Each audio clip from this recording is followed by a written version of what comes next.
திருவள்ளுவரும் ஷேக்ஸ்பியரும் மகத்தான ஆளுமைகள், இலக்கிய ஆளுமைகள் என்று கூற வேண்டும். அதிலும் ஷேக்ஸ்பியரை எடுத்துக்கொண்டால் அவர் அந்த மொழிக்கு ஆற்றிய பங்கு என்பது மகத்தான பங்கு. அதனால் அவருடைய பதங்கள் பலவற்றை இன்றும் நாம் பயன்படுத்தி வருகிறோம். இன்னும் சொல்ல போனால் ஷேக்ஸ்பியருடைய படைப்புகளில் இருந்துதான் ஆங்கில மொழி பைபிளுக்கு அடுத்ததாக அதிகமான பதங்களை ஏற்றுக்கொண்டது என்று குறிப்பிடுகிறார். ஹேம்லெட்டை படித்துக் கொண்டிருந்த ஷேக்ஸ்பியரை பற்றி தெரியாத ஒரு பெண் சொன்னார், என்ன புத்தகம் இது, பாதிக்கு மேல் மேற்கோள்களாக இருக்கின்றன. ஹேம்லெட்டில் இருப்பதைத்தான் மேற்கோள்களாக நாம் காட்டுகிறோம் என்பது கூட அந்த பெண்ணுக்கு தெரியவில்லை. 1330 குறட்பாக்கள் திருக்குறளில் இருக்கின்றன. ஒரு நூலில் எல்லா வரிகளுமா மேற்கோள் காட்டப்படும்? உலகத்திலேயே அத்தனை வரிகளும் மேற்கோள் காட்டப்படுகிற ஒரே நூலாக திருக்குறள் தான் இருக்க முடியும். பென் ஜான்சன் என்கிற ஓர் ஆங்கில கவிஞர், அவர் சொன்னார், ஷேக்ஸ்பியர் ஒரு யுகத்திற்கு மட்டும் சொந்தமானவர் அல்ல, அவர் எல்லா யுகத்துக்கும் சொந்தமானவர் என்று. அதைப்போல திருக்குறள் என்பது சுருக்கமாகவும் உருக்கமாகவும் இருக்கிற காரணத்தால் எல்லா யுகங்களுக்கும் சொந்தமானதாக இருக்கிறது. நீங்கள் ஷேக்ஸ்பியரின் பாத்திரங்களை இன்று நேரிலே சந்திக்கலாம். மிகவும் அவா பிடித்த ஒருவரை பார்த்தால் உங்களுக்கு லேடி மேக்பத்தை போல தோன்றும். முடிவெடுக்க தெரியாத ஒருவரை பார்த்தால் ஹேம்லெட்டை போல தெரியும். அதிகாரம் எனக்கு கொடுக்கப்பட்டிருக்கிறது என்பவரை பார்த்தால் 2ஆம் ரிச்சர்ட் மன்னனை போல தோன்றும். எதற்கெடுத்தாலும் தயங்கி தயங்கி நிற்கிற ஒரு மனிதரை நீங்கள் பார்த்தால், முடிவெடுக்க முடியாமல் வளவளவென்று பேசிக் கொண்டிருக்கிற ஒருவரை பார்த்தால் பொலோனியஸ் போல தோன்றும். எது அன்பு என்று தெரியாமல் பொய் வலையிலே வீழ்கிற சிலரை பார்க்கிற போது நீங்கள் மன்னன் லியர் என்று தோன்றும். பரிசுத்தமான அன்போடு உள்ளத்தில் இருப்பதை ஒழிக்காமல் சொல்கிற ஒரு பெண்ணை பார்த்தால் கார்டெலியா போல தோன்றும். என்னை யாரும் அசைக்க முடியாது என்று நடந்து கொண்டிருக்கிற ஒருவரை பார்த்தால் ஜூலியஸ் சீசரோ என்று தோன்றும். சிற்றின்ப சிலிர்ப்புக்கே வாழ்வை இழந்து விடுகிற ஒருவரை பார்க்கிற போது ஆந்தனியோ என்று தோன்றும். இப்படி ஷேக்ஸ்பியருடைய அத்தனை பாத்திரங்களையும் நாம் நேரில் சந்தித்துக் கொண்டிருக்கிறோம். அதை போலத்தான் திருவள்ளுவருடைய அத்தனை குறட்பாக்களுக்கும் விளக்கத்தையும் வாழ்க்கையில் நாம் சந்தித்துக் கொண்டிருக்கிறோம். ஷேக்ஸ்பியர் சுருக்கமே அறிவின் ஆன்மா என்று கூறுகிறார்.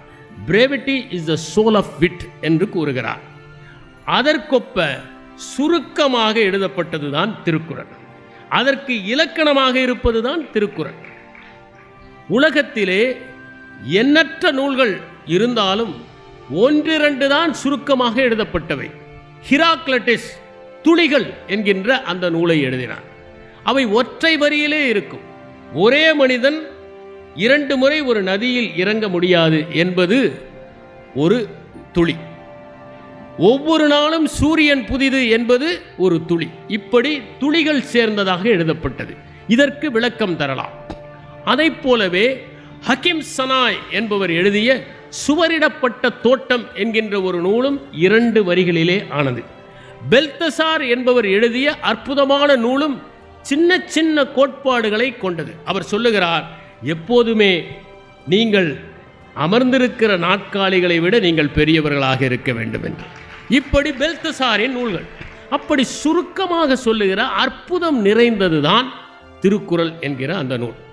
நீங்கள் ஆங்கில இலக்கியத்தை எடுத்துக்கொண்டால் ஷேக்ஸ்பியருக்கு முன், ஷேக்ஸ்பியருக்கு பின் என்று பிரிக்கலாம். ஏனென்றால் ஆங்கில மொழி மாறுபாடு அடைந்து கொண்டே இருந்தபோது அதை நகராமல் நங்கூரம் பாய்ச்சி ஓரிடத்தில் நிறுத்தி வைத்தவர் ஷேக்ஸ்பியர்.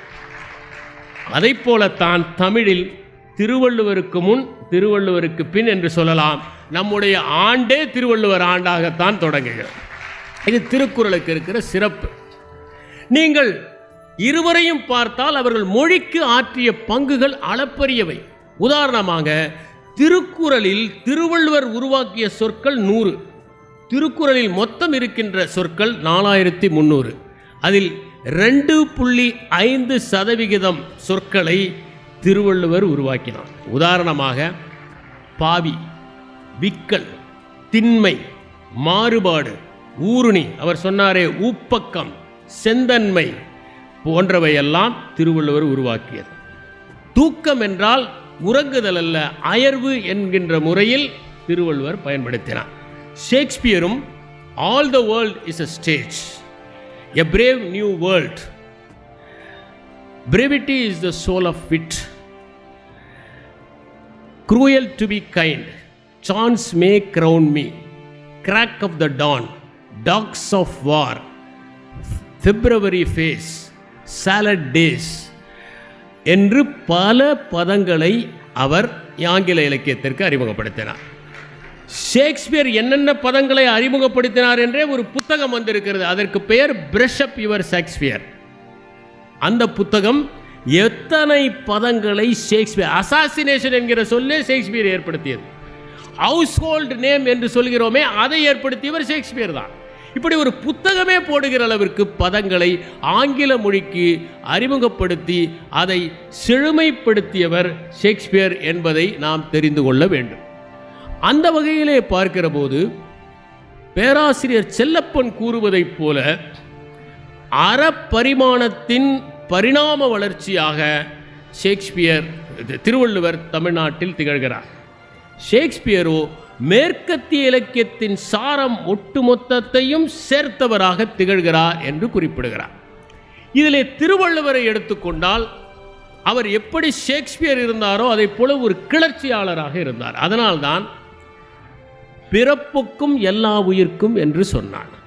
சிறப்புக்கும் செய்தொழில் வேற்றுமையான், சிறப்புவா செய்தொழில் வேற்றுமையான் என்றவர் கூறியதற்கு பொருள் தொழில்களால் வேறுபாடு என்றல்ல, ஒரு தொழிலை யார் நேர்த்தியாக செய்கிறார்களோ அவர்கள் மேலானவர்கள். உதாரணமாக நீங்கள் செய்வது ஓவியமாக இருக்கலாம், அந்த ஓவியத்தை நீங்கள் அழகாக நேர்த்தியாக செய்தால் நீங்கள் ஒப்பற்றவர். அதனால்தான் மார்ட்டின் லூதர் கிங் ஜூனியர் குறிப்பிட்டார், நீங்கள் தெரு பெருக்குபவராக கூட இருக்கலாம், ஆனால் நீங்கள் தெருவை பெருக்கிற போது ஷேக்ஸ்பியர் கவிதை எழுதியதைப் போல, மைக்கேல் ஏஞ்சலோ சிற்பம் வடித்ததைப் போல, லியோனார்டோ வின்சி ஓவியம் வடித்ததைப் போல, பீத்தோவான் இசையமைத்ததைப் போல நேசித்து செய்தால் அப்போது உங்கள் தெருக்களை பார்த்து மேலே செல்கின்ற தேவதைகளெல்லாம் ஒரு நிமிடம் நின்று, ஆகா உலகத்திலேயே அற்புதமான தெருக்கூட்டுபவர் இங்கே இருக்கிறார் என்று கூறுவார். அப்படி அற்புதமாக நீங்கள் செய்தால் நீங்கள் மேலானவர் என்பதுதான் அவர் கூறுகிற கூற்று. அதே திருவள்ளுவர் ஒரு சமுதாயத்தின் உச்சத்திலே வைக்கப்பட வேண்டியவர்கள் உழவர்கள்தான் என்பதை உழுதுண்டு வாழ்வாரே வாழ்வார் என்று குறிப்பிட்டார். இவையெல்லாம் பேராசிரியர் தேப்போ மீனாட்சி சுந்தரம் கூறுவதைப் போல அன்றிருந்த சமுதாய பழக்கங்களுக்கு எதிர்வினையாற்றிய அந்த திருவள்ளுவருடைய போக்கு என்று நாம் கொள்ள வேண்டும். ஷேக்ஸ்பியர் வடிவத்திலே கிளர்ச்சி செய்தார். நீங்கள் அரிஸ்டாட்டில் எழுதிய பொயட்டிக்ஸ் என்கிற ஒரு நூலை எடுத்து பார்த்தால் ஒரு நாடகம் எப்படி இருக்க வேண்டும் என்கின்ற இலக்கணம் கூறப்பட்டிருக்கிறது. அதிலே 3 விதிகள் இருக்கின்றன. முதலாவது நேர விதி. ஒரு நாடகம் 24 மணி நேரத்திற்குள் நடக்கிற நிகழ்வுகளை கொண்டுதான் எழுதப்பட வேண்டும், அதற்கு மேல் போகக்கூடாது. ஆனால் ஷேக்ஸ்பியர் அதை உடைத்தார். மேக்பத் 20 ஆண்டுகள் நடக்கிற நாடகம், அதை போலத்தான் அவருடைய ஆண்டனி கிளியோபெட்ராவும் வெகு நாட்கள் நடக்கப்படுகிற ஒரு நாடகம். இப்படி அந்த கோட்பாடை உடைத்தார், உடைத்தும் வென்றார். அவருக்கு முன் அதை உடைத்து வென்றவர் கிறிஸ்டோபர் மார்லோ என்பவர். அவரைத்தான் தன்னுடைய போட்டி கவிஞர் என்று ஷேக்ஸ்பியரே கூறுகிறார். ஷேக்ஸ்பியரே கிறிஸ்டோபர் மார்லோவைத்தான் மேற்கோள் காட்டுகிறார். முதல் பார்வையிலேயே காதல் என்பதை கிறிஸ்டோபர் மார்லோ தான் பயன்படுத்துகிறார். அந்த கிறிஸ்டோபர் மார்லோ 29 வயதிலேயே இறந்து போய்விட்டார். ஒருவேளை கிறிஸ்டோபர் மார்லோ 52 வயது வரை ஷேக்ஸ்பியர் வாழ்ந்த காலத்திற்கு வாழ்ந்திருந்தால், ஷேக்ஸ்பியர் 29 ஆண்டில் முடிந்திருந்தால் இன்று ஆங்கில இலக்கியத்தின் போக்கே மாறியிருக்கும். இன்று நாம் திருவள்ளுவரும் மார்லோவும் என்று பேசிக் கொண்டிருப்போம். இதுவும் ஊழ்வினைதான். எனவே அந்த திருவள்ளுவர் எப்படி பொருளிலே கிளர்ச்சி செய்தாரோ அதை போல வடிவமைப்பிலே கிளர்ச்சி செய்தால் நேர அமைதியை இவர் மீறினார். அடுத்தது இட அமைதி. ஒரே இடத்தில் நடப்பதைப் போலத்தான் ஒரு நாடகத்தை எடுத்த வேண்டும். ஆனால் ஷேக்ஸ்பியர் ஒரு காட்சி ஸ்காட்லாந்தில், இன்னொரு காட்சி வேறொரு நாட்டில் நடக்கிற மாதிரி. உதாரணமாக ஆண்டனி அண்ட் கிளியோபெட்ராவில் ஒரு காட்சி எகிப்தில் நடக்கும், இன்னொரு காட்சி அங்கே ரோமிலே நடக்கும். அப்படி எழுதினார். அதையும் உடைத்தார், வென்றார். மூன்றாவதாக முக்கியமானது என்னவென்றால் கருத்து அமைதி. ஒன்று துன்பையல் நாடகமாக இருக்க வேண்டும் அல்லது இன்பையல் நாடகமாக இருக்க வேண்டும். ஆனால் ஷேக்ஸ்பியர் இரண்டையும் கலந்து எழுதினார். ஒரு துன்பையல் நாடகத்திற்கு நடுவிலேயே ஒரு நகைச்சுவை ஒன்று வரும். அற்புதமான ஒரு நகைச்சுவை வந்துவிடும். உதாரணமாக மேக்பத் அவனுக்கு போட்டியாளனாக இருக்கிற பேங்கோ என்பவனை கொல்ல சொல்வான். அந்த கொலையாளி கொன்றுவிட்டு வருவான். எப்படி கொன்றாய் என்று கேட்பான். கழுத்தை அறுத்து கொன்றேன் என்பான். அப்போது மேக்பத் கூறுகிறான், you are the best of the cut throats என்று குறிப்பிடுகிறான். இப்படி நகைச்சுவையோடு இன்பையிலையும் துன்பையிலையும் கலந்து எழுதி முதல் முறையாக ஒரு புதிய பாணியை உருவாக்கியவர் ஷேக்ஸ்பியர் என்பதை நாம் பார்க்க வேண்டும். இப்படி ஷேக்ஸ்பியர் தன்னுடைய எல்லா படைப்புகளிலும் புதுமை செய்தாலும் இருவருக்கும் இடையே ஒரு மிகப்பெரிய வேறுபாடு இருந்தது. திருவள்ளுவர் யாரை திருப்திப்படுத்தவும் எழுதவில்லை, யாருக்காகவும் எழுதவில்லை, யாரை புகழ்ந்தும் எழுதவில்லை. ஆனால் ஷேக்ஸ்பியர் வாழ்ந்தது காலம் என்னவென்றால் அது எலிசபெத் வாழ்ந்த காலம். எலிசபெத் ராணி கலைகளை நேசித்தவர். கலைகளின் பொற்காலம் என்று அழைக்கப்பட்ட காலம். ஒருவேளை ஷேக்ஸ்பியர் 50 ஆண்டுகளுக்கு முன்னால் பிறந்திருந்தால் நாடக அரங்கங்களே கட்டப்பட்டிருக்காது. அப்போது ஷேக்ஸ்பியர் நாடகமே எழுத வேண்டிய அவசியமில்லை, எழுதியிருக்கவும் மாட்டார். 50 ஆண்டுகளுக்கு பிறகு பியூரிட்டன்ஸ் என்பவர்கள் வந்தார்கள். அவர்கள் நாடகத்தை எல்லாம் தடை செய்தார்கள். ஒருவேளை 50 ஆண்டுகளுக்கு பிறகு அவர் பிறந்திருந்தால் நிச்சயமாக அவர் நாடகங்களை எழுதியிருக்கவே முடியாது, ஷேக்ஸ்பியரை நாம் தெரிந்திருக்கவே முடியாது. எனவேதான் காலம் உற்பத்தி செய்த ஓர் ஆளுமை என்று நாம் ஷேக்ஸ்பியரை குறிப்பிட முடியும். அந்த ஷேக்ஸ்பியர் யாருக்கு என்ன பிடிக்கும் என்பதை பார்த்து நாடகத்தை எழுதினார். உதாரணமாக மேக்பெத் என்பது ஜேம்ஸ் மன்னனுக்காக எழுதப்பட்டது. ஜேம்ஸ் மன்னன் ஸ்காட்லாந்தின் பூர்வீகமாக கொண்டவர். எனவே ஸ்காட்லாந்தை மையமாக வைத்து, அதே நேரத்தில் ஜேம்ஸ் மன்னனுக்கு சூனியக்காரிகளை பிடிக்காது. அவர்கள் வாழ்ந்த காலத்தில் இங்கிலாந்தில் முகங்கள் எல்லாம் சுருக்கம் விழுந்திருந்தால் வயதான பெண்மணிகளை அவர்கள் சூனியக்காரிகள் என்று சொல்லி தேடி தேடி கொன்றார்கள். அவரை மகிழ்விப்பதற்காக சூனியக்காரிகளை மையமாக வைத்துத்தான் அந்த மேக்பெத் என்கிற நாடகத்தை எழுதினார்.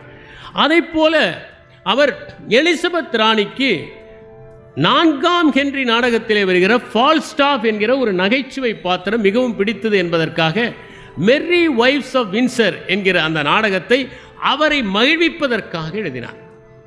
எலிசபெத் ராணியருடைய அந்தப்புறத்திலே மருத்துவராக இருந்தவர் ரொட்ரிகோ லோபஸ் என்பவர். அவர் ஒரு யூதர். அவர் எலிசபெத் ராணியை கொல்வதற்காக விஷம் வைத்தார் என்கிற வதந்தியின் காரணமாக உண்மையா என்று சரியாக தெரியவில்லை. அப்படி கிளம்பிய புரளியின் காரணமாக 1594ஆம் ஆண்டு மரண தண்டனை விதிக்கப்பட்டு கொல்லப்பட்டார். உடனே இங்கிலாந்து நாடு முழுவதும் யூதர்கள் மீது ஒரு வெறுப்பு கிளம்பியது. அந்த நேரத்தில் Christopher Marlowe Jew of Malta என்கிற அந்த நாடகத்தை எழுதினார். ஷேக்ஸ்பியரும் ஷைலாக் என்கிற யூதரை படித்து வெனிஸ் நகரத்து வியாபாரி என்கிற அந்த நாடகத்தை படித்தார். இப்படி ஷேக்ஸ்பியர் தன்னுடைய நாடகங்களை ஆள்பவர்களுக்காக வடிவமைத்த போது திருவள்ளுவர் காலம் முழுவதும் நிலைத்து நிற்கக்கூடிய ஒன்றை யாருக்காகவும் வேதம் பார்க்காமல் எழுதினார் என்பது குறிப்பிடத்தக்கது. திருவள்ளுவரும் எல்லா இலக்கியங்களிலும் மேற்கோள் காட்டப்படுகிற ஒருவர். திருவள்ளுவருக்கு பிறகு அவர் பயன்படுத்த வரிகளை சிலப்பதிகாரத்தில் பார்க்கலாம், கம்பராமாயணத்தில் பார்க்கலாம். பல்வேறு நூல்களில் அவருடைய பதங்கள் அப்படியே பயன்படுத்தப்பட்டிருப்பதை பார்க்கலாம். ஏன் சங்ககாலம் என்று சொல்கிற புறநானூற்றில் கூட 34வது பாடலில் என்னொன்றி கொன்றார்க்கும் உய்வுண்டாம் உய்வில்லை சென்னை செய்நன்றி கொன்ற மகர்க்கு என்கிற பாடல் செய்தி கொன்றோர்க்கு உய்தி இல்லை என்று அகம்பகன்ற ஆயிடை கடவன் அறம்பகன்ற ஆயிடை கடவன் என்கிற பாடல் இடம்பெற்றிருக்கிறது. இதை நான் குறிப்பிடுவதற்கு காரணம் 3 பகுதிகளில் ஒற்றை நூலிலே உலகத்தை கட்டி போட்டவர் திருவள்ளுவர். 37 நாடகங்கள், 2 நீள கவிதைகள், 154 சானட்கள் மூலம் இந்த உலகத்தில் இன்றும் வாழ்ந்து கொண்டிருப்பவர் ஷேக்ஸ்பியர்.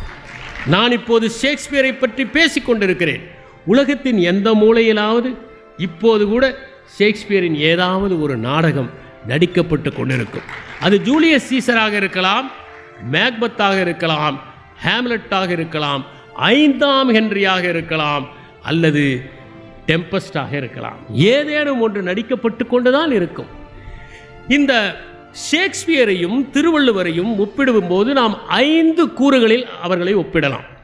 முதலாவதாக வாழ்க்கை உடன்பாட்டு கோட்பாடு, 2ஆவதாக மனிதத்தன்மை, 3ஆவதாக மேலாண் கருத்துகள், 4ஆவதாக தகவல் பரிமாற்றத்தில் உச்சத்தை அடைந்தவர்கள், 5வது தகவல் பரிமாற்ற கருத்துக்களை பரிமாறியவர்கள் என்கின்ற இந்த 5 கூறுகளில் நாம் அவர்களை அலசலாம். ஆல்பர்ட் ஸ்வைட்சர் என்கிற நோபல் பரிசு பெற்ற ஒரு ஞானி, அவர் திருவள்ளுவரை பற்றி சொல்லுகிற போது, நான் உலக இலக்கியங்களில் இவ்வளவு அழகாக பொன்மொழிகளை கொண்ட ஒரு நூலை காணவே இல்லை என்று சொன்னார். அவர் திருவள்ளுவர் வாழ்ந்த காலத்தில் எழுதப்பட்ட நூல்கள் வாழ்க்கையை மறுதளிப்பவையாக இருந்தன. வாழ்க்கை மாயை, வியர்த்தம், வாழ்வது வீண், தேவையில்லை, மரணம்தான் நிலையானது, மூச்சு போய்விடும், இந்த உடல் மாயை என்றெல்லாம் சொல்லிய போது திருவள்ளுவர் வாழ்க்கை கொண்டாட்டத்துக்குரியது என்று சொன்னார். அவர் இந்த வாழ்க்கையை நாம் மகிழ்ச்சியாக வாழ வேண்டும் என்று சொன்னால், அதனால்தான் வறுமையின் இன்னாதது யாதனின், அதுதான் உண்மை. எது வறுமையோ அதை காட்டிலும் கூட இன்மையின் இன்னாதது யாதனின் இன்மையின் இன்மையே இன்னாதது என்று குறிப்பிட்டார். அப்படி திருவள்ளுவர் வாழ்க்கையை கொண்டாடியவராக இருந்தார். ஷேக்ஸ்பியரும் வாழ்க்கையை கொண்டாடியவராக இருந்தார். அதிலே திருவள்ளுவர் வாழ்க்கையின் கொண்டாட்டம் என்பது நாம் மட்டுமே இன்பமாக இருப்பதில்லை. இன்பம் வேறு, மகிழ்ச்சி வேறு. நாம் மட்டுமே அனுபவிப்பது இன்பம். அனைவருக்கும் கொடுத்து, அனைவருக்கும் பகிர்ந்தளித்து, நாம் அதை பார்த்து மகிழ்வதுதான் மகிழ்ச்சி. அந்த மகிழ்ச்சியைத்தான் அவர் சொன்னார். அதனால்தான் அவர் சொன்னார், அறிவினான் ஆகுவது உண்டோ பிரிதின் நோய் தன்னோய் போல் போற்றாக்கடை என்று குறிப்பிட்டார். இந்த அறிவு இருக்கிறதே, இந்த அறிவினால் என்ன பயன்? அடுத்தவர்கள் வழியை பார்த்து என்னுடைய வழியை போல இருக்கிறதே என்று நான் காயப்படுவதுதான் உண்மையான அறிவுக்கான பயன் என்று குறிப்பிடுகிறார். இதைத்தான் பரிவு என்று நாம் சொல்கிறோம். அந்த பரிவு ஏற்படுவதற்கு நம்முடைய உள்ளம் பக்குவப்பட்டதாக இருக்க வேண்டும். நான் கேள்விப்பட்டிருக்கிறேன், ராமகிருஷ்ண பரமஹம்சர் ஒரு முறை படகிலே சென்றபோது கரையிலே ஒருவரை போட்டு 4 பேர் அடித்து கொண்டிருந்தார்கள். அவர் கதறினாராம். பரமஹம்சர் கதறினார். என்ன என்று கேட்டதற்கு, என் முதுகை பார் என்றார்கள். முதுகிலே காயங்கள் இருந்தன என்று. அங்கே அடிபடுகிற போது இவருக்கு காயம் பட்டது என்று ஒரு கதை உண்டு. இதை நான் குறிப்பிடுவதற்கு காரணம், கரோலினஸ் என்கிற ஒரு பாத்திரத்தை ஷேக்ஸ்பியர் படிக்கிறார். அந்த கரோலினஸ் அவன் தன்னை பற்றி மட்டுமே உயர்வாக நினைப்பவன், மற்றவர்களையெல்லாம் துச்சமாக நினைப்பவன். அவன் தான் பெற்ற வெற்றிகளையும் தன்னுடைய வீரத்தையுமே எப்போதும் நினைத்து கொண்டு இருமாப்பிலே இருப்பவன், ஆணவத்திலே இருப்பவன், மமதையிலே இருப்பவன், அப்படிப்பட்டவன். அவன் எவ்வளவு குரூரமானவன் என்பதை ஷேக்ஸ்பியர் சித்தரிக்கிறார். சின்ன வயதிலேயே அவன் பட்டாம்பூச்சிகளை பிடிப்பான், மறுபடியும் விடுவான், மறுபடியும் பிடிப்பான், மறுபடியும் விடுவான், கொல்லுவான். அழகான பட்டாம்பூச்சிகளை துன்புறுத்துகிற இவன் எப்படி இருப்பான் என்று நீங்கள் எதிர்பார்க்கிறீர்கள் என்று ஒரு வசனம். உண்மையிலே பாருங்கள், பட்டாம்பூச்சிகளை போய் யாருக்காவது தொல்லை தருவதற்கு ஆசை வருமா? அவை பறக்கின்ற பூக்களாக என் கண்ணுக்கு தெரிகின்றன. அவை போய் மரக்கிளைகளிலே உட்காருவதை பார்த்து அற்புதமான ஒரு ஜென் கவிதை உண்டு. உதிர்ந்த பூ மீண்டும் கிளையில் ஒட்டுக்கொண்டது, ஓ வண்ணத்து பூச்சி என்பது. அப்படி அழகான அந்த வண்ணத்து பூச்சிகளை ஒருவன் குரூரமாக பார்க்கிறான் என்றால் அவன் எப்படி இருப்பான் என்கிற ஒரு கேள்வியை அவர் கேட்கிறார். அது மட்டுமல்ல, உலகத்திலே ஒருவர் எப்படி இருக்க வேண்டும் என்றால், தாம் இன்புறுவது உலகின்புற கண்டு காமொருவர் கற்றறிந்தார் என்பதுதான் அவர் கூறுவது. மற்றவர்களுடைய இன்பத்தில் தான் நம்முடைய இன்பம் இருக்கிறது. நீங்கள் 4 பேருக்கு பசியார சாப்பாடு போட்டால் உங்களுக்கு பசி ஆறிவிடும். அதனால்தான் பெண்கள் விருந்தினர்கள் வருகிற போது சமைக்கிற போதே திருப்தி ஆகிவிடுவார்கள், பசிக்கவே அவர்களுக்கு பசிக்காது. இதை பாரதிதாசன் சொல்லுகிறார், இட்டுப்பார் உண்டவர்கள் இன்புற்றிருக்கையிலே தொட்டுப்பார் உன் நெஞ்சை தோன்றும் இன்பம் என்று குறிப்பிடுகிறார். அப்படி தாம் இன்புறுவது உலகின்புற கண்டு. ஆனால் ஷேக்ஸ்பியர் இதை பற்றி குறிப்பிடுகிற போது அவருடைய பாத்திரங்களை பற்றி நாம் புரிந்து கொள்ள வேண்டும். ஷேக்ஸ்பியர் பெயரில் என்ன இருக்கிறது? ரோஜா என்கிற ஒன்றை நீங்கள் ரோஜா என்று அழைத்தாலும் அது மணக்கிறது, வேறு பெயரில் அழைத்தாலும் அது வாசனை வீசவே செய்கிறது என்று ரோமியோ ஜூலியட் நாடகத்தில் குறிப்பிடுகிறார். ஆனால் அவர் பாத்திரங்களை எல்லாம் பார்த்து பார்த்து பெயர் வைத்திருக்கிறார். உதாரணமாக அவருடைய அந்த ரோமியோ ஜூலியட்டிலே ஒருவன் நல்லவனாக வருவான். அவன் பெயர் பென்வாலியோ. பென் என்றால் நல்லது என்று அர்த்தம். பென்னிலிருந்து தான் பெனிஃபிட், பெனடிக்ட், பெனிவலன்ஸ், பெனிடிக்ஷன் ஆகிய அனைத்தும் வருகின்றது. அந்த பென்வாலியா என்கிற பாத்திரம் நல்லது செய்கிற ஒரு பாத்திரம்.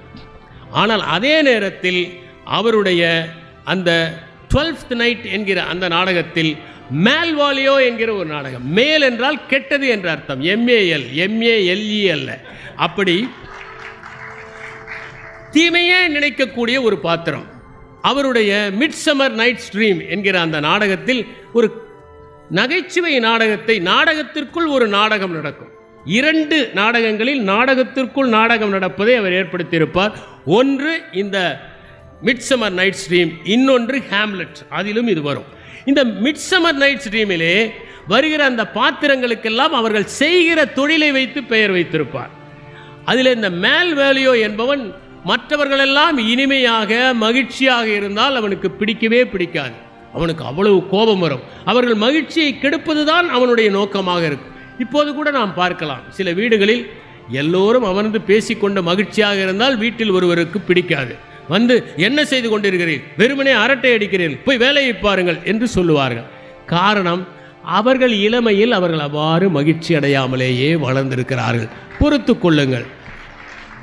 இப்படிப்பட்டவர்களை கடந்துதான் நாம் மகிழ்ச்சியை அனுபவிக்க வேண்டியதாக இருக்கிறது. இதிலே வாழ்க்கையை திருவள்ளுவர் கொண்டாடினார் என்பதற்கு அவர் 5 புலன்கள் எப்படி நுகர வேண்டும் என்பதை சொன்னார் என்பதை நாம் பார்க்க முடிகிறது. கண்டும் கேட்டும், கண்டும் கேட்டும், உண்டும் உயிர்த்தும், உற்றறிவதும், 5 ஒன்தொடி கண்ணே உள. ஒரு பெண்ணிடம் இந்த 5 புலன்களும் திருப்தியை அடைகின்றன என்பதை காமத்துப்பாலிலே அவர் தெரிவிக்கின்றார். இது நுட்பமான ஒன்று, இதை விளக்க வேண்டிய அவசியம் இல்லை. ஷேக்ஸ்பியரும் டைமன் ஆஃப் ஏத்தன்ஸ் என்கிற ஒரு நாடகத்தை படைத்திருப்பார். அதில் இந்த டைமன் என்கிற ஒரு பாத்திரம், அவன் எல்லோருக்குமே ஒப்புரவு செய்து உணவு வழங்கி ஈகை செய்து தாராளமாக இருந்து நொடித்து போய்விடுவான். அவன் நொடித்த போது யாருமே அவனுக்கு கடன் தருவதற்கு முன்வர மாட்டார்கள். அவன் மனிதர்களையே வெறுப்பவர்களாக மாறிவிடுவான். இதுதான் டைமன் ஆஃப் ஏத்தன்ஸ். அந்த டைமன் நாடகத்தில் ஒன்று வருகிறது. அதிலே மாஸ்க் என்று பெயர், MASQUE என்பது. அந்த ஒரு நாடகம் மாதிரி வருகிற ஒரு பாட்டிடை கலந்த ஒன்று. அந்த பாட்டிலே 5 புலன்களும் மகிழ்வதை பற்றி ஷேக்ஸ்பியரும் குறிப்பிட்டிருக்கிறார். திருவள்ளுவர் அன்பு எவ்வளவு முக்கியம் என்கிறார். இதுதான் வாழ்க்கை உடன்பாட்டுக்கான முக்கியம். அன்பு மாயை என்று சொல்லவில்லை, அன்பின் வழியது உயிர்நிலை என்று குறிப்பிடுகிறார். அன்பு இருந்தால் அது வாழ்க்கையின் எல்லாவற்றையும் தந்துவிடும் என்று அவர் குறிப்பிடுகிறார். அன்பிலார் எல்லாம் தமக்குடையார், அன்புடையார் என்பும் உரியர் பிறர்க்கு என்று குறிப்பிடுகிறார். அன்பில்லாதவர்கள் எல்லாவற்றையும் தாங்களே வைத்துக் கொள்ள வேண்டும் என்று விரும்புவார்கள். நீங்கள் அன்புடையவர்களிடம் ஏதாவது வேண்டும் என்று கேட்டு பாருங்கள், தன்னிடம் இருப்பதை கூட தந்து விடுவார்கள். அதனால்தான் கலீல் கிப்ரான் கூறுகிறார், உன்னிடம் அதிகமாக இருப்பதை கொடுப்பதல்ல ஈகை, உனக்கு தேவைப்படாததை கொடுப்பதல்ல ஈகை, உனக்கு தேவையானதை கொடுப்பதுதான் ஈகை என்று குறிப்பிடுகிறார். அப்படி வள்ளுவர் அந்த அன்பினுடைய பரிமாணத்தை மிகவும் உயர்த்தி மிகவும் நேர்த்தியாக சொல்கிறார். ஷேக்ஸ்பியரோ அன்பு என்பது என்ன என்று புரியாத ஒரு மனிதன் வாழ்நாள் முழுவதும் துன்பப்படுவான் என்பதை தெரிவிக்கின்றார். அன்பு இல்லாத ஒரு மனிதன் இருந்தால் அவன் எவ்வளவு துயரப்படுவான் என்பதற்கு அவர் கார்டெலியாவினுடைய பாத்திரத்தின் மூலம் கிங்லெயருடைய மனப்பான்மையை சொல்லுகிறார். இருப்பதிலேயே உண்மையான மகள் ஒருத்திதான், அவள்தான் கார்டெலியா. அவளை போய் தண்டித்துவிட்டு அன்பில்லாமல் பசப்பு வார்த்தைகள் பேசுகிற கொனோரில் ரீகன் என்கிற 2 பெண்களை நம்பி அவர்களுக்கு ராஜ்யத்தை பிரித்து கொடுத்து கடைசியில் நொந்து தன்னுடைய வாழ்க்கையை இழக்கிறான் அந்த மன்னன். அதிலே ஃபூல் என்கிற ஒரு பாத்திரம் வரும். உங்களுக்கு ஒன்றை சொல்ல விரும்புகிறேன். யாராவது உங்களை ஃபூல் என்று சொன்னால் மகிழ வேண்டும். ஏனென்றால் ஃபூல் என்றால் அறிவாளி என்று பொருள். அதுதான் ஆங்கில இலக்கியத்திலே. அதிலே ஃபூல் என்கிற ஒரு பாத்திரம் வரும். அந்த பாத்திரம் கிங் லியருக்கு புத்தி வர வரை இருக்கும், அதற்கு பிறகு காணாமல் போய்விடும். அது என்ன சொல்கிறார்கள் என்றால், ஃபூல் என்பது தனி பாத்திரம் அல்ல, மாறாக அது கிங் லியருடைய உள்ளுணர்வு என்று குறிப்பிடுகிறார்கள். அந்த ஃபூல் பாத்திரம் சொல்லுகிறது, உன்னிடம் இருப்பதை விட குறைவாக காட்டு, உனக்கு தெரிந்ததை விட குறைவாக பேசு என்று குறிப்பிடுகிறது. அற்புதமான வாசகம். இப்படி அன்பினுடைய கோட்பாட்டை இருவரும் கூறுகிறார்கள். நாம் திருவள்ளுவரை பார்க்கிற போது அவர் வாழ்க்கை உடன்பாட்டு சிந்தனையை வைத்திருந்தாலும் மானத்தை பெரிது என்று கருதுகிறார். அதனால்தான் மயிர் நீப்பின் வாழா கவரிமான் அன்னர் உயிர் நீப்பர் மானம் வரின் என்று குறிப்பிடுகிறார். தங்கள் மானத்திற்கு ஒரு இழுக்கு வந்து விட்டதென்றால் அவர்கள் உயிரை கூட கொடுத்து விடுவார்கள். எப்படி ஒரே ஒரு முடி விழுந்தால் கவரிமா தன்னுடைய உயிரை இழக்குமோ அதை போல நீங்கள் மான்களை பிடிக்க சென்றாலேயே அவை உயிரிழந்துவிடும். நீங்கள் அவற்றின் அந்த முடியை பிடுங்க வேண்டியது கூட இல்லை. அவை அவ்வளவு பயந்த சுபாவம் கொண்டவை. மான்களை பிடிப்பதற்கே பல பயிற்சிகள் வனவிலங்கு இலாக்காவில் கொடுக்கப்படுகிறது. ஏனென்றால் மான்கள் அவர் அதிகமான இதய துடிப்பு உள்ளவை. அவற்றை பிடிக்க சென்றாலே இதயம் வேகமாக அடித்து அவை இழந்து விடுகின்றன. மான்களை ஓரிடத்திலிருந்து இன்னொரு இடத்திற்கு அகற்றுவதற்குள் அவை இறந்து போய்விடுகின்றன. அதைத்தான். ஆனால் இது கவரி மான் அல்ல, கவரி மா என்கின்ற ஒன்று. அதை திருவள்ளுவர் சொல்லுகிறார். இந்த கவரி மா எது என்பதை நண்பர் சுந்தர ஆவுடைப்பன் போன்றவர்கள் ஆய்வு செய்து நமக்கு சொல்ல வேண்டும் என்று கேட்டுக்கொள்கிறேன். நான் அண்மையிலே மேத்தாவினுடைய ஒரு கவிதை படித்தேன். கோபித்து கொள்ளாதே கோப்பெருஞ்சோழனே, புறப்புண் நாணி வடக்கிருப்பதென்றால் ஒவ்வொரு நாளும் எத்தனை முறை வடக்கிருப்பது, ஒட்டுமொத்தமாய் எல்லோரும் முதுகில் குத்துகிற ஊரில் என்று. மானத்தின் அவசியத்தை முக்கியத்துவத்தை பற்றி ஷேக்ஸ்பியரும் பேசுகிறார்.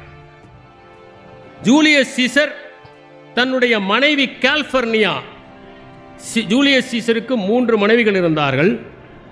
அதிலே அவர் மிகவும் நேசித்தவர் காலிஃபர்னியா. பாம்பியா என்பவரை அவர் ஒரு திருவிழா ஒன்று நடக்கும், அதில் பெண்கள் மட்டும்தான் அந்தரப்புறத்தில் இருப்பார்கள். ஓர் ஆண் பெண்ணை போல வேடம் செய்து கொண்டு உள்ளே நுழைந்து விடுவான். அவனை வெளியே அனுப்புகிற போது தன்னுடைய மனைவியையும் விவாகரத்து செய்து விடுகிறார். காரணம், விவாகரத்து செய்வதற்கு அந்த மற்றவர்கள் சந்தேகிப்பார்கள் என்பதல்ல. Scissors wife should be beyond suspicion என்று சொன்னதற்கு காரணம் உண்மையிலே அவருக்கு பாம்பியாவை பிடிக்காது, அதுதான் காரணம். 3ஆவதாக இந்த காலிஃபர்னியா பலமுறை எச்சரிக்கிறார், நீங்கள் இப்போது செல்லாதீர்கள், எனக்கு ஒரு கெட்ட கனவு ஒன்று வந்தது, அதற்கு பெயர் பேத்தட்டிக் ஃபேலசி என்று பெயர். அப்படிப்பட்ட ஒரு கனவு வந்தது, ஆனால் நீங்கள் போகிறீர்களே என்று. ஆனால் ஜூலியஸ் சீசர் போகிறார். அப்போது அவர் சொல்கிறார், வீரர்கள் ஒரு முறைதான் சாவார்கள், கோழைகள் பலமுறை சாவார்கள் என்று மானத்தை பற்றிய ஓர் விளக்கத்தை அவர் குறிக்கிறார்.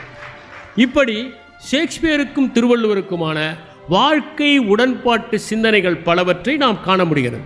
அடுத்ததாக இருவருக்கும் இடையே இருந்த அந்த மனித நேய பண்புகள் எவை என்பதை நாம் பார்க்க வேண்டும். இருவருக்குமே மானுடத்தின் மீது மிகப்பெரிய பற்று இருந்தது. அவர்கள் மனிதர்களை நேசித்தார்கள். அதனால் அவர்களுடைய நாடகங்களில் ஷேக்ஸ்பியர் முழுவதுமாக மனிதர்களை நேசிப்பதை போன்றதைத்தான் அதிகமாக எழுதியிருக்கிறார். அதிலும் குறிப்பாக அவருடைய பாத்திரமான டெம்பஸ்ட் என்பது மிகச் சிறந்த வகையிலே பிராஸ்பெரோ என்கின்ற ஒன்றை படைத்து காட்டி மனிதர்கள் எவ்வாறு மனிதத்தன்மையோடு விளங்க வேண்டும் என்பதை தெளிவுபடுத்துவதாக இருக்கிறது. நீங்கள் கருணையோடு இருக்க வேண்டும், அன்போடு இருக்க வேண்டும் என்பதை திருவள்ளுவர் பல இடங்களிலே கூறுகிறார். ஷேக்ஸ்பியர் தன்னுடைய நாடகம் ஒன்றில் கூறுகிறார், எந்த உயிருக்குமே நாம் தீங்கு விளைவிக்க கூடாது என்பதை ஒரு பாத்திரத்தின் மூலமாக படைத்து காட்டுகிறார். பெரிக்கிள்ஸ் என்கிற நாடகம், அதிலே ஒரு பெண்மணி கூறுகிறார், நான் ஒரு எலியை கூட கொன்றதில்லை, நான் ஒரு வண்டை கூட காயப்படுத்தியதில்லை. ஒரு புழுவை தப்பித்தவறி மிதிக்க நேர்ந்து விட்டால் அதற்காக அழுதிருக்கிறேன் என்று குறிப்பிடுகிறார்.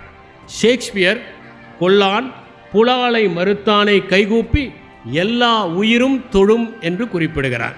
இந்த குரல்பாதான் பெர்னார்ட் ஷாவிற்கு மிகவும் பிடித்த குரல் என்று நான் படித்திருக்கிறேன். அப்படி இருவருமே மனிதநேய பண்புகளை, உயிர்களின் மீது செலுத்த வேண்டிய அன்பை பற்றி குறிப்பிடுகிறார்கள். அதிலும் மறப்பதும் மன்னிப்பதும் வாழ்க்கையினுடைய சகஜம் என்பதை இருவருமே கூறுகிறார்கள். இருவருமே எப்போது நாம் மன்னிக்கிறோமோ அப்போதுதான் வாழ்க்கை செல்வாக்கடைகிறது என்று கூறுகிறார்கள். கண்ணிற்கு அழகு கண்ணோட்டம் என்று திருவள்ளுவர் குறிப்பிடுகிறார். கண்களுக்கு அழகே அந்த கருணைதான் என்று குறிப்பிடுகிறார். நான் கூறியதைப் போல அந்த பிராஸ்பரோ என்கிற பாத்திரம் புயல் என்கிற நாடகத்தில் வருகிறது. சொந்த சகோதரன் நாட்டை பறித்து கொண்டு ஒரு படகிலே ஏற்றி அனுப்பிவிடுகிறான். காரணம், பிராஸ்பரோ எப்போது பார்த்தாலும் படித்து கொண்டே இருப்பார். அவர் உலகத்தை விட, ஆட்சியை விட புத்தகங்களை நேசித்தார். அதனால் அவரை அவன் நாடு கடத்துகிறான். அவரோ ஒரு தன்னந்தனியான தீவிலே மாட்டிக்கொள்கிறார். பிறகு தன்னுடைய மந்திர சக்தியால் அவர்கள் அந்த தீவை கடக்கிற போது ஒரு விபத்தை ஏற்படுத்தி புத்தி புகட்டுகிறார். இறுதியிலே அவர்களை மன்னித்து விடுகிறார். அவர் சொல்லுகிறார், மன்னிப்பதுதான் சிறந்த பண்பு, அதில்தான் சான்றாமை இருக்கிறது என்று. வெனிஸ் நகர வியாபாரியிலே கூட நாம் ஒன்றை பார்க்க முடிகிறது. அதிலே போர்ஷியா சொல்கிறார், மழை கீழே பொழிகிறது, அந்த மழை யாராவது பாராட்டுவார்கள் என்றா பொய்கிறது, யாராவது நன்றி செலுத்துவார்கள் என்றா? அதை போல கருணை என்பது எதையும் பார்க்காமல் பொழிய வேண்டும் என்பதை அவர் சொல்லுகிறார். இதை திருவள்ளுவர் ஏற்கனவே சொல்லிவிட்டார். கைமாறு வேண்டா கடப்பாட்டு, மாறி மாட்டு எந்நாற்றும் கொள் உலகு என்று கூறுகிறார். எதையுமே எதிர்பார்க்காமல் மழை பெய்கிறது. இந்த மழைக்கு நாம் என்ன கைமாறு செய்ய போகிறோம்? ஏதாவது செய்ய முடியுமா? மழைக்கு செய்ய முடியுமா? தென்றலுக்கு செய்ய முடியுமா? சூரிய ஒளிக்கு ஏதாவது செய்ய முடியுமா? அல்லது அழகாக பூக்கள் பூக்கின்றனவே அவற்றிற்கு என்ன கைமாறு செய்ய போகிறோம்? அழகாக படர்கிறதே அந்த கொடிக்கு என்ன கைமாறு செய்ய போகிறோம்? நமக்கு நிழல் தெரிகிறதே அதற்கு என்ன கைமாறு செய்ய போகிறோம்? வயிறை நிறைக்கிறதே நெருக்கத்தில் அதற்கென்ன கைமாறு செய்ய போகிறோம்? பறித்து தின்கிறோமே நன்றாக இருக்கிறது என்று அந்த செடிக்கு ஏதாவது நாம் நன்றி செலுத்தப் போகிறோமோ? நன்றி செலுத்தாமல் வாங்கி கொண்டே இருப்பவன் மனிதன், கொடுத்து கொண்டே இருப்பது இயற்கை. இதைத்தான் திருவள்ளுவர் தன்னுடைய அற்புதமான நூலிலே அவர் குறிப்பிடுகிறார். அதிலே அவர் ஒன்று சொல்லுகிறார், ஒத்ததறிவதுதான் உயிர் வாழ்வான். எவன் ஒருவன் மற்றவனுடைய துயரங்களை எல்லாம் சமமாக கருதுகிறானோ அவன்தான் உயிர் வாழ்வான். மற்றையான் செத்தாருள் வைக்கப்படும் என்று கூறுகிறார். மற்றவனுடைய வலியை, மற்றவனுடைய வேதனையை, உணர்வுகளை தெரியாத ஒருவன் இறந்தவனுக்கு ஒப்பானவன் என்று குறிப்பிடுகிறார். இதே மாதிரி ஒரு பாத்திரம்தான் கரோலேனியஸ். அவன் மேட்டுக்குடியை சார்ந்தவன் என்பதால் மற்றவர்களெல்லாம் தூசி போல நினைக்கிறான். அவன் ஒரு தேர்தலிலே நிற்கிறான். ஆனால் எல்லோரிடமும் சென்று தன்னுடைய தழும்புகளை எல்லாம் காட்டுகிற போது முதல் முறை நேசிக்கிறார்கள். இரண்டாவது முறை தன்னுடைய வீர பிரதாபத்தை எல்லாம் அவன் காட்டுகிற போது மக்கள் சலித்து போய் விடுகிறார்கள். அவர்கள் வெறுத்து விடுகிறார்கள், தோற்று போய் விடுகிறான். இதுதான் எப்போதுமே ஒத்ததறிபவன் உயிர் வாழ்வான் என்பதற்கான இலக்கணம் என்பதை நாம் புரிந்து கொள்ள வேண்டும். திருவள்ளுவர் நன்றி மறப்பது நன்றன்று, நன்றி மறப்பது நன்றன்று, நன்றல்லது அன்றே மறப்பது நன்று என்று குறிப்பிடுகிறார். நன்றியை சிசரோ என்கிற ரோமாபுரியின் தலை சிறந்த பேச்சாளர் அவன் சொல்கிறான், பண்புகளிலேயே மிகச் சிறந்த பண்பு நன்றிதான். எந்த மனிதனாவிடம் நீங்கள் நன்றி இல்லையோ அவனை ஒருபோதும் நண்பர்களாக வைத்துக் கொள்ளாதீர்கள். இன்னும் சொல்ல போனால் நன்றி இல்லாத நண்பர்கள் விரைவிலேயே உங்களுக்கு துரோகிகளாக மாறி போய் விடுவார்கள். அப்படித்தான் ஷேக்ஸ்பியருடைய ஜூலியஸ் சீசரிலே புரூட்டஸ் என்கிற பாத்திரம், புரூட்டஸ் என்கிற பாத்திரத்தை சீசர் மிகவும் நேசிப்பார். அவ்வளவு அன்பு செலுத்துவார். மகனைப் போல பார்த்து கொள்வார். அவருடைய தவறாக பிறந்த மகன் புரூட்டஸ் என்று கூட மக்கள் சொல்லுவார்கள். அப்படி அவன் அன்பு செலுத்தினான். அந்த புரூட்டஸை இவர் நம் நாட்டிலே உள்ள மேயர் பதவிக்கு இணையான பிரேட்டர் பதவியை கொடுத்து அமர்த்துகிறார். அந்த புரூட்டஸ் தான் கடைசியிலே வந்து குத்துகிறான். அப்போதுதான் சீசர் கீழே விழுந்து விடுகிறார். அந்த கத்திக்குத்தை பார்த்துதான் ஆந்தனி சொல்கிறார், இதுதான் இருப்பதிலேயே கொஞ்சம் கூட கருணையில்லாத குத்து என்று குறிப்பிடுகிறார். நன்றி இல்லாமல் போவதற்கான மிகப்பெரிய உதாரணமாக இந்த பாத்திரம் ஷேக்ஸ்பியரால் படைக்கப்பட்டிருக்கிறது. நன்றியோடு இருக்க வேண்டும் என்பதற்காக ஒரு பாத்திரம் படைக்கப்பட்டிருக்கிறது. அதுதான் பெசானியோ என்கிற பாத்திரம். மர்ச்சன்ட் ஆஃப் வெனிஸ் என்கிற அந்த நாடகத்தில் தன்னுடைய மணப்பெண்ணை தேர்ந்தெடுப்பதற்காக பெசோனியா போகிறான். ஆண்டனியோ ஷைலாக் என்பவரிடம் கடன் வாங்குகிறான். பிணைய பத்திரம் எழுதி கொடுக்கிறான். அதிலே கடனை திருப்பி தராவிட்டால் 1 பவுண்டு சதையை தருவதாக நண்பனுக்காக எழுதி கொடுக்கிறான். எப்படிப்பட்ட நட்பு பாருங்கள். அப்படி ஒரு பத்திரத்தை எழுதி கொடுக்கிறான். பெசோனியா செல்கிறான், மனைவியை வெல்கிறான். ஆனால் ஆந்தனியோனுடைய கப்பல்கள் எல்லாம் மூழ்கி விடுகின்றன. அந்த நண்பனுக்காக போர்ஷியா வாதிட்டு ஆண்டனியின் உயிரை காப்பாற்றுவதுதான் அந்த வெனிஸ் நகரத்து வியாபாரி. நன்றிக்கு இலக்கணம் எப்படி இருக்க வேண்டும்? அதைப்போல நட்பை உயர்வாக பேசுகிறார் திருவள்ளுவர். உடுக்கை இழந்தவன் கைபோல அங்கே இடுக்கன் களைவதாம் நட்பு என்று குறிப்பிடுகிறார். இதற்கு பொருள், உடை அவிழ்ந்தால் கை விரைவாக சென்று அதை சரி செய்வது போல என்பது மட்டுமல்ல. யாருக்காவது உடை அவிழ்ந்தால் எல்லோருக்கும் அறிவிப்பார்களா, என் உடை அவிழ்கிறது, நான் சரி செய்கிறேன் என்று? ஒருபோதும் செய்ய மாட்டார்கள். யாரும் பார்க்காத போது அதை சரி செய்வார்கள். அதை போல நண்பன் எப்போதாவது மானத்தை இழக்க நேரிட்டால் அப்போது யாருக்கும் தெரியாமல் மானத்தை காப்பாற்ற உதவி செய்வன் தான் நண்பன் என்று திருவள்ளுவர் குறிப்பிடுகிறார்.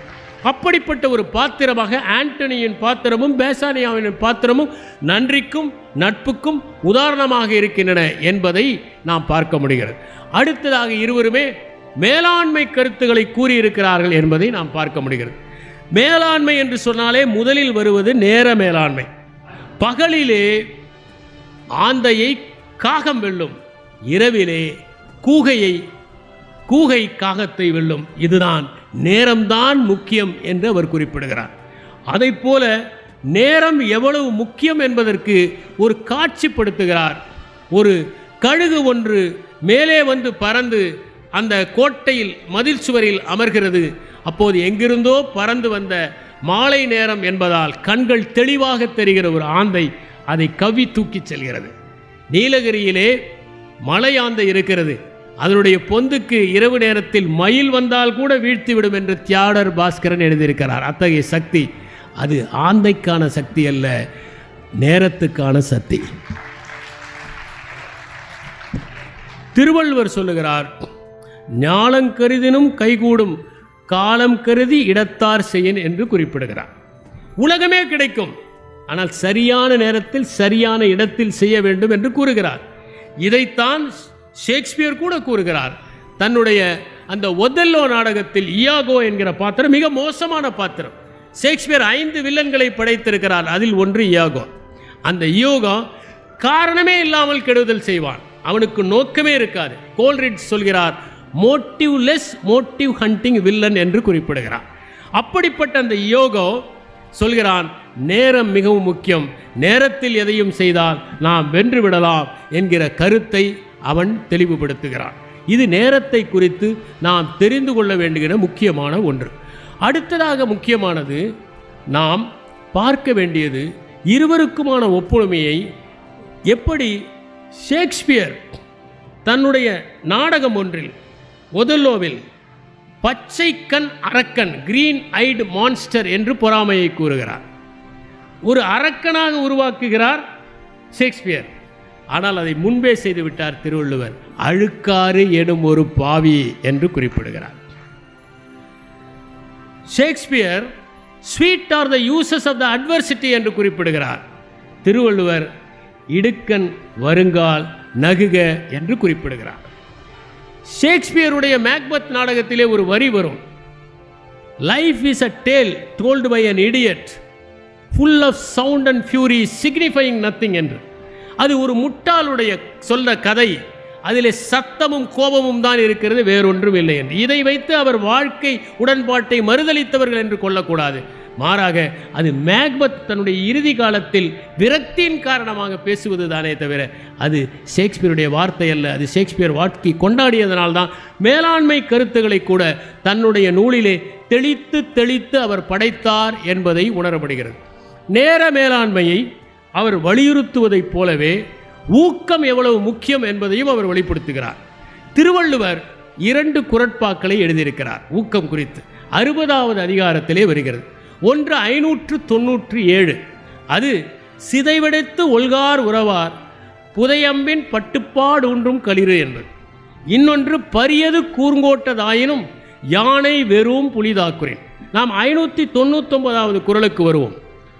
யானை உருவத்தில் பெரிதாகவும் கம்பீரமாகவும் இருக்கிறது.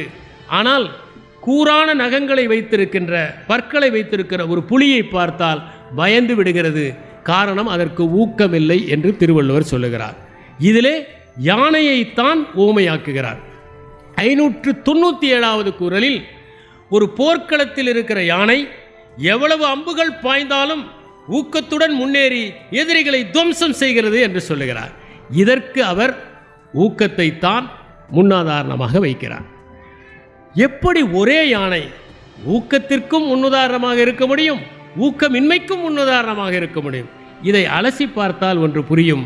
போர்க்களத்திலே இருக்கிற யானை பயிற்றுவிக்கப்பட்ட யானை. பயிற்சியில் தன்னுடைய பலத்தை அது தெரிந்து கொள்கிறது. காட்டில் இருக்கிற யானைக்கு தன் பலம் தெரியவில்லை. பயிற்சியால் ஒருவரை ஊக்கம் உள்ளவர்களாக ஆக்க முடியும் என்பதை திருவள்ளுவர் தெரிவிக்கிறார். ஷேக்ஸ்பியர் 5ஆம் ஹென்றி நாடகத்தில் பிரான்ஸ் நாட்டோடு ஹென்றி மன்னன் போராட வேண்டிய ஒரு காட்சி. அந்த போர்க்களத்தில் இங்கிலாந்தின் வீரர்கள் குறைவாக இருக்கிறார்கள், பிரெஞ்சு படையோ பெரிதாக இருக்கிறது. வீரர்கள் தோற்று போய்விடுகிறார்களோ என்கிற அச்சத்தில் இருக்கிறார்கள். அப்போது ஹென்றி மன்னன் அவர்களை பார்த்து அற்புதமான ஓர் ஊக்க உரையை ஆற்றுகிறான். மகிழ்ச்சியாக அவர்கள் சண்டையிடுகிறார்கள். மோசமான நிலப்பகுதியில் பிரெஞ்சு படை மாட்டிக்கொள்கிறது. முதலில் பிரெஞ்சு படை வீரர்கள் எல்லாம் வில்லை ஏந்துவதற்கு இந்த 2 விரல்களும் உங்களுக்கு இருக்காது, போர் முடியும் போது நாங்கள் இதை வெட்டி விடுவோம் என்று சொல்கிறார்கள். ஆனால் இறுதியில் இங்கிலாந்து வெற்றி பெறுகிறது, பிரெஞ்சு தோல்வி அடைகிறது. அப்போது பிரான்ஸ் நாட்டு வீரர்களை பார்த்து இங்கிலாந்து வீரர்கள் எல்லாம் இப்படி காட்டினார்கள். அப்படிதான் விக்டரி என்கிற அந்த குறியீடு வந்தது என்பது வரலாற்று பதிவு. நாம் திரு சுந்தர ஆவடையப்பன் குறிப்பிட்டதைப் போல அழக்கொண்ட எல்லாம் அழப்போம் என்கிற ஒன்றை அவர் தெளிவுபடுத்தினார். அதை போலவே திருவள்ளுவர் சொன்னார், நாம் தவறாக பணம் ஈட்டினால் சலத்தால் பொருள் செய்தே மார்த்தல் பசுமன் களத்துள் நீர் பெய்தறியற்று என்று சொல்லுகிறார். நீங்கள் சுடப்படாத பானையிலே தண்ணீரை வைத்தால் அது எப்படி தங்காதோ அப்படி தீய வழிகளில் பணம் சம்பாதித்தால் தங்காது என்கிறார். அதற்கு ஒரு உதாரணமாகத்தான் தவறான வரிகளில் கந்துவட்டியெல்லாம் வாங்கி பணம் சம்பாதித்த ஷைலாக்கினுடைய பாத்திரம் சித்தரிக்கப்பட்டிருக்கிறது. கடைசியில் அத்தனை சொத்தையுமே ஷைலாக் கிடைக்க வேண்டிய ஒரு சூழல் அந்த வெனிஸ் நகர வியாபாரியிலே ஏற்படுகிறது. இன்னொன்று, ஒரு மனிதன் அதிகமான அவாவோடு இருக்கக்கூடாது. மேக்பத் மன்னன் நன்றாக போரிட்டான் என்பதற்காக டங்கன் இன்னொரு பிரதேசத்தை ஆள்வதற்கு கொடுக்கிறார். அதோடு திருப்தி அடையாமல் தானே மன்னனாக வேண்டும் என்று ஆசைப்பட்டு தன்னுடைய மன்னனையே கொள்கிறான் அவன். அதுதான் அவனுடைய குறைபாடாக இருக்கிறது. துன்பையல் நாடகத்திற்கான குறைபாடாக அவர்கள் சொல்வது ஓவர் வால்ட்டிங் ஆம்பிஷன் என்பதுதான். அதிகப்படியான வேட்கை, அதுதான் அவனை அழிக்கிறது. அதைத்தான் திருவள்ளுவர் சொல்கிறார், நுனிக்கொம்பர் ஏறினார் அக்திரந்தூக்கின் உயிர்க்கிருதி ஆகிவிடும் என்று. நுனிக்கொம்பு ஏறிவிட்டு அதற்கு மேல் ஏற வேண்டும் என்று நினைத்தால் கீழே விழுந்து இறந்து விடுவார்கள். அதுதான் மேக்பத்துக்கு நடந்தது. எண்ணி துணிக கருமம் என்று திருவள்ளுவர் சொல்லுகிறார். முடிவெடுக்க முடியாமல் to be or not to be என்று குழம்பிக் கொண்டிருந்த ஒரு பாத்திரமாக ஹேம்லெட்டை அவர் படைத்து காண்பிக்கிறார். அடுத்ததாக 4வது கூறாக தகவல் பரிமாற்றம் என்பதில் இருவரும் என்ன கருத்துக்களை கூறியிருக்கிறார்கள் என்பதை பார்க்க வேண்டும். திருவள்ளுவர் இனிய உளவாக இன்னாத கூறல் கனியிருப்ப காய் கவர்ந்தற்று என்கிறார். இதற்கு பொருள் பழத்தைத்தான் பறிக்க வேண்டும் என்பதல்ல, நமக்கு எந்த பருவத்தில் அது தேவையோ அந்த பருவத்தில் பறிக்க வேண்டும். உதாரணமாக மாங்காய் இருக்கிறது, ஊறுகாய் போடுவதற்கு மாங்காயை பறிக்க வேண்டும், பழத்தை பறிக்கக்கூடாது. மாவடு போடுவதற்கு பிஞ்சை பறிக்க வேண்டும். சாப்பிடுவதற்கு பழத்தை பறிக்க வேண்டும், அதிலே பழச்சதுப்பு செய்வதற்கு கனிந்த பிறகு செய்ய வேண்டும். நீங்கள் எல்லாவற்றையும் கனியிலே பறிக்க முடியாது. உதாரணமாக நீங்கள் பாகற்காயை கனியில் கவர முடியாது, கத்திரிக்காயை கனியில் கவர முடியாது. எந்த பருவத்தில் நாம் அதை பயன்படுத்துகிறோம் என்பதுதான் கனியை கவர வேண்டுமா காயை கவர வேண்டுமா என்று தீர்மானிக்கிறது. இதே கருத்தை இனிய சொற்கள் தான் பேச வேண்டும், இனிய சொற்களுக்கு மகத்துவம் இருக்கிறது என்பதை ஷேக்ஸ்பியர் தன்னுடைய ஜூலியஸ் சீசர் நாடகத்தில் குறிப்பிடுகிறார். இன்னொன்று, ஒரு சொல்லை பயன்படுத்துகிற போது அதை தவிர வேறொரு சொல்லை பயன்படுத்தவே முடியாது என்கின்ற அளவிற்கு செறிவாக பயன்படுத்த வேண்டும் என்கிறார் திருவள்ளுவர். சொல்லுக சொல்லை பிரிதோர் சொல் அச்சொல்லை வெல்லுஞ்சொல் இன்மை அறிந்து என்கிறார். இதற்கு உதாரணமாகத்தான் நாம் 2 பேரை பார்க்கிறோம். ஒன்று ஆண்டனி, இன்னொன்று புரூட்டஸ். முதலிலேயே கசிய சொல்கிறான், நீ ஆண்டனியை பேச அனுமதிக்காதே, அவன் நன்றாக பேசுவான், உன்னை வீழ்த்தி விடுவான். அப்படியே ஒருவேளை பேசுவது என்றால் கூட அவன் முன்னால் பேசட்டும், நீ பின்னால் பேசினால் அவர்கள் சொன்னதற்கெல்லாம் நீ எதிர்வாதம் வைக்க முடியும். ஆனால் புரூட்டஸ் அதை கேட்கவில்லை. அவன் முதலில் பேசிவிட்டு வந்து விடுகிறான். அவன் சொல்லுகிறான், மக்களே நீங்கள் என்னை கேளுங்கள், அதனால் நீங்கள் பயனடைவீர்கள். எவ்வளவு அகங்காரமான பேச்சு! ஆனால் ஆண்டனி சொல்கிறான், மக்களே உங்கள் காதுகளை இரவல் கொடுங்கள், என் கருத்துக்களை கேளுங்கள். இதனால்தான் அந்த சொற்கள் வெல்லுகிற சொல்லாக இருக்க வேண்டும் என்பதற்கு ஒரு நுட்பமான எடுத்துக்காட்டாக இவர்கள் இருவர் பாத்திரங்களும் இருக்கின்றன. அதே நேரத்தில் தேவையில்லாத சொற்கள் சொல்பவர்களை திருவள்ளுவர் மக்கட்பதடி என்கிறார். பயனில சொல் பாராட்டுவானை மகன் எனல் மக்கட்பதடி எனல் என்கிறார். இந்த பதடி என்கிற வார்த்தையே ஷேக்ஸ்பியர் பயன்படுத்தி இருக்கிறார். அவருடைய அந்த மர்ச்சன்ட் ஆஃப் வீனிஸில் கிராஷியானோ என்கிற ஒரு பாத்திரம், அவன் நிறைய பேசுவான், பொருளே இருக்காது. அப்படி பல பேசி பேசி அறுத்தெடுப்பான். அவனுடைய பேச்சில் 2 மூட்டை தவிட்டில் 2 தானியங்கள் இருப்பதை போலத்தான் கருத்து இருக்கும் என்று கிராஷியானோ சொல்கிறார். மக்கட்பதடி. இன்னொன்று, பல சொல்ல காமுறுவார், மன்றமாசற்ற சில சொல்லால் தேற்றாதவர் என்று திருவள்ளுவர் சொல்லுகிறார். சில பேருக்கு நிறைய பேசுவார்கள், ஆனால் பொருளே இருக்காது. ஒரே வரியில் சொல்வதை 100 வரிகளில் சொல்வார்கள். அதை போல ஒரு பாத்திரம் பொலோனியஸ் என்பவன். அவன்தான் சுருக்கமே அறிவின் ஆன்மா என்கிறான். அவன்தான் அதிகமாக பேசுவான், பேசிக்கொண்டே இருப்பான். அப்படி ஒரு பாத்திரத்தை படைத்து சொற்களை எப்படி கையாள வேண்டும் என்பதை மிக நேர்த்தியாக அவர் குறிப்பிடுகிறார். அடுத்ததாக நாம் பார்க்க வேண்டியது இருவருக்கும் ஆன ஒரு மிகப்பெரிய ஒற்றுமை என்னவென்றால், இருவருமே தங்களுடைய வாழ்க்கையில் நாட்களை பற்றி, நேரத்தை பற்றி, உணர்வுகளை பற்றிய தெளிவான பார்வை வைத்திருந்தார்கள். அரவிந்தர் ஷேக்ஸ்பியரை பற்றி ஒரு புத்தகம் எழுதியிருக்கிறார். அதிலே ஷேக்ஸ்பியர் 5 விதமான பாணிகளை கடைபிடித்ததாக கூறுகிறார். அதில் உச்சபட்சம் என்னவென்றால் உச்சபட்ச உன்னத பாணி, சூப்பர் இன்னவிட்டபிள் ஸ்டைல் என்பது. அந்த சூப்பர் இன்னவிட்டபிள் ஸ்டைலுக்கு ஒரு உதாரணம் அவர் கூறுவது, மேக்பத் மன்னன் டங்கனை கொன்று விடுகிறான். எங்கே கொள்கிறான்? தன்னுடைய வீட்டிலே கொள்கிறான். விருந்தாளியாக வந்தவரை கொள்கிறான், தன்னுடைய வீட்டில் கொள்கிறான், மன்னனை கொள்கிறான், தூங்கும்போது கொள்கிறான். இப்படி கொன்றானே, அவன் மன்னனை கொல்லவில்லை, தன்னுடைய தூக்கத்தையே கொன்று விடுகிறான் என்று கூறுகிறார். அதனால்தான் அந்த போர்ட்டர் சீன் என்று ஒன்று அற்புதமாக வரும். அதை குயின்சி அவர்கள் மிகச்சிறந்த வரிகள் என்று பாராட்டுகிறார். அப்படி ஏனென்றால் இப்படி விருந்தினரை கொள்கிற ஒரு வீடு நரகமாகத்தானே இருக்க முடியும், அது சொர்க்கமாக இருக்க முடியாதே என்று குயின்சி கூறுகிறார். இப்படி தன்னுடைய தூக்கத்தை அவன் கொன்றான் என்பதை மிக நேர்த்தியாக ஷேக்ஸ்பியர் படைத்திருக்கிறார். இது சூப்பர் இன்னோவேட்டபிள் ஸ்டைல். அதனால்தான் அதற்கு பிறகு அந்த குற்ற உணர்வில் தன் கைகளை பார்க்கிற போதெல்லாம் ரத்தம் தோய்ந்த கைகளாகவே லேடி மேக்பத்துக்கு தெரிகிறது.